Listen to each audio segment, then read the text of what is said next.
Hello दोस्तों, स्वागत है आपका अपने चैनल करियर टू फंडा में। मैं खुशबू और आज की ये वीडियो उन सभी स्टूडेंट्स के लिए होने वाली है जो 2025 में CITS कोर्स में एडमिशन लेना चाह रहे हैं या लेने के इच्छुक हैं। तो इस वीडियो में आपको CITS से रिलेटेड इंपॉर्टेंट इन्फॉर्मेशन दी जाएगी। वीडियो में लास्ट तक बने रहिएगा और अगर आपने अभी तक हमारे चैनल को सब्सक्राइब नहीं किया है ज़रूर से सब्सक्राइब कर लीजिए, जिससे हर एक लेटेस्ट अपडेट्स आप तक समय पर पहुँचती रहे।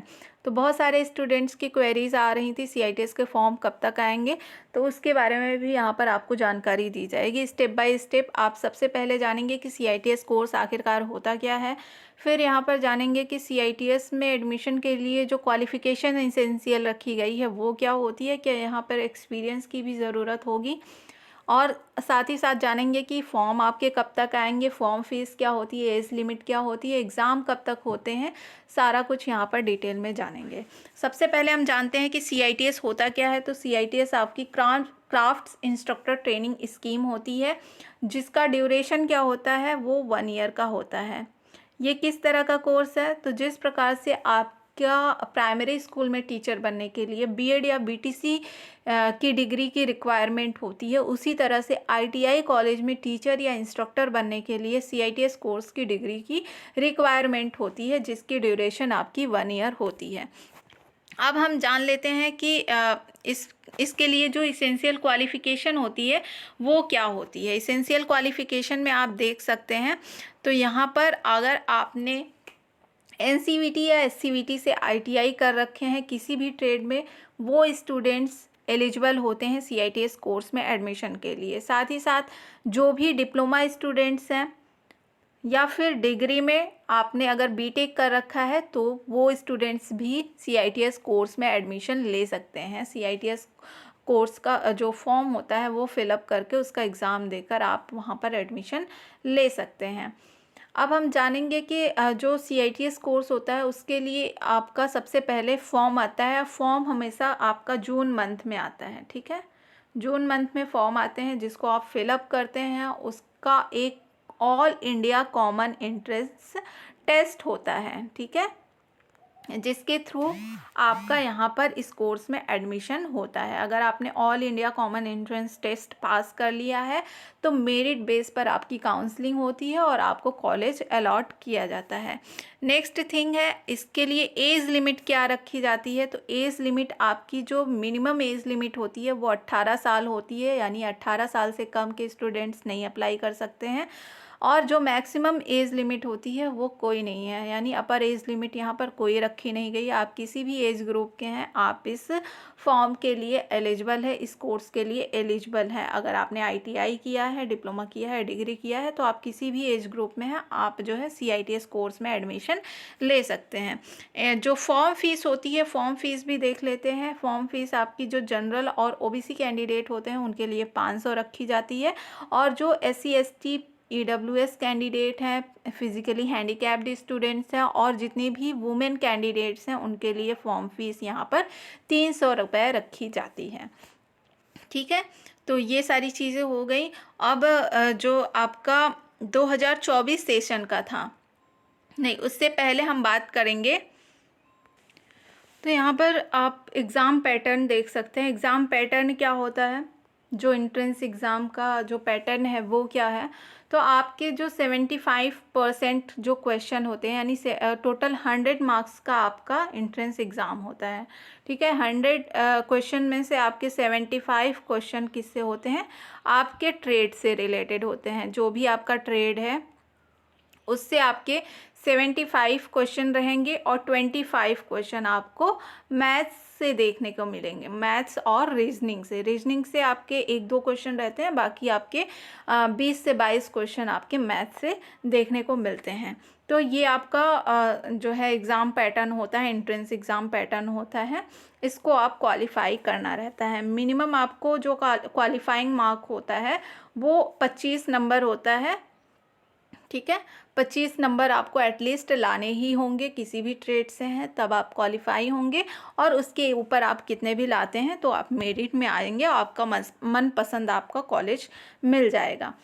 कॉलेज की अगर बात करें CITS के, तो यहाँ पर 2 तरह के आपको कॉलेजेस मिलेंगे जिसमें आप एडमिशन ले सकते हैं। एक आपका होता है एक होता है आपका ITOT कॉलेज और एक कॉलेज होता है आपका NSTI। ठीक है, एक कॉलेज आपका क्या होता है, NSTI। तो ये जो ITOT होता है वो स्टेट गवर्नमेंट का होता है और NSTI आपका सेंट्रल गवर्नमेंट का होता है। डिफरेंस बस इतना होता है और पढ़ाई आपकी दोनों कॉलेजेस में सेम ही होती है।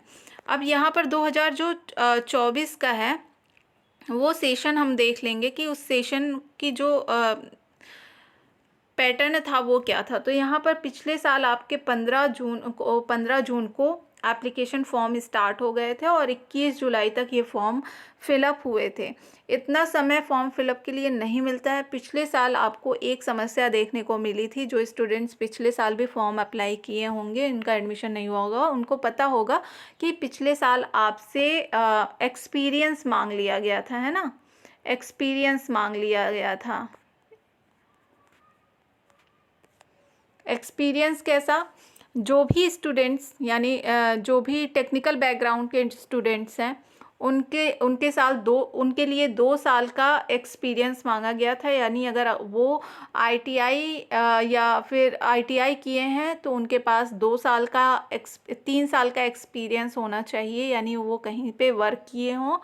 और अगर आपने डिप्लोमा कर रखा है तो आपको 2 साल का एक्सपीरियंस होना चाहिए कहीं भी वर्क का। अगर आपने बीटेक कर रखा है तो आपके पास 1 साल का एक्सपीरियंस होना चाहिए। तो ऐसा कोई क्राइटेरिया इन्होंने लगाया था, लेकिन बहुत सारे स्टूडेंट्स ऐसे थे जो कहीं भी उनके पास किसी भी तरह की कोई एक्सपीरियंस नहीं था।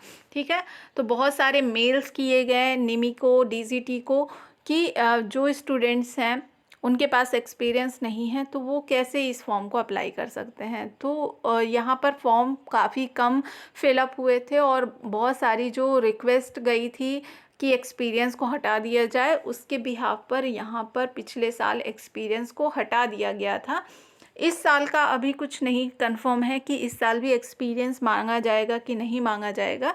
तो उसकी वजह से ये जो फॉर्म की ड्यूरेशन थी वो आपकी देखने को मिल रहा है कि 1 मंथ से ज़्यादा का समय लग गया था इस फॉर्म फिलअप में। तो ये एक बड़ा क्राइटेरिया था पिछले साल।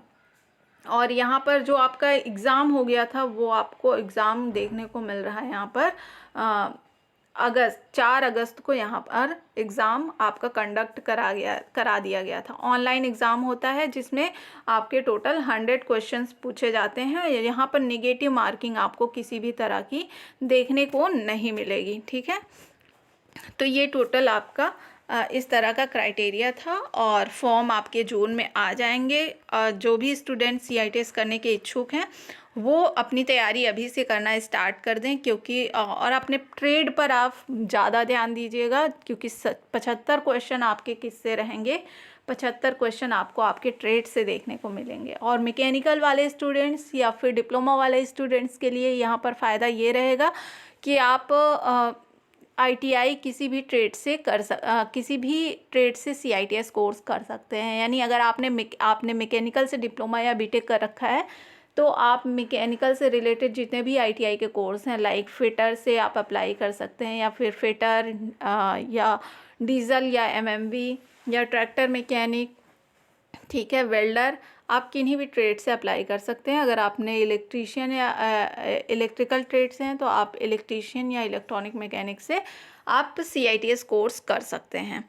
ठीक है, तो ये रही जानकारी। आई होप आपको ये सभी जानकारी अच्छी लगी होगी। अगर अच्छी लगे तो वीडियो को लाइक और चैनल को सब्सक्राइब ज़रूर करें और कमेंट बॉक्स में कमेंट कर दें कि आपको अगली वीडियो किस पर चाहिए। ठीक है, तो मैं कोशिश करूँगी कि आपको उन सभी चीज़ों पर वीडियो प्रोवाइड की जाए जिनकी आपको ज़रूरत है। तो मिलते हैं नेक्स्ट वीडियो में नई अपडेट के साथ। तब तक के लिए बहुत बहुत धन्यवाद।